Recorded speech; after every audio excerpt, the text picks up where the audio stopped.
Challenge చేశాడండి పరలోకంలో ఉన్నటువంటి దేవుడు. యోబు సంగతిని నువ్వు ఎప్పుడైనా ఆలోచించావా? యోబు ఎలాంటి వాడు?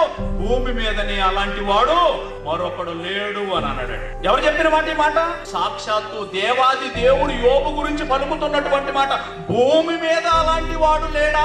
ఒక దేశం గురించి చెప్పటం లేదు ఆయన. అసలు భూమి మీద యోబు లాంటి నా కుమారుడు ఏ ఒక్కడు. రికార్డ్ అంటే ఎలా ఉండాలంటారు? రికార్డ్ అంటే వరల్డ్ రికార్డ్ అంటే అట్లా ఉండాలండి. అమ్మా, మన గురించి కనీసం ఈ బజార్న ఏమంత గొప్పదే అసలు లేనే లేదని అంటున్నారు ఎవరన్నా? సంఘంలో ఏమని అంటున్నారా? ఎంత గొప్ప విశ్వాసం అని ఎవరైనా చెప్తున్నారా?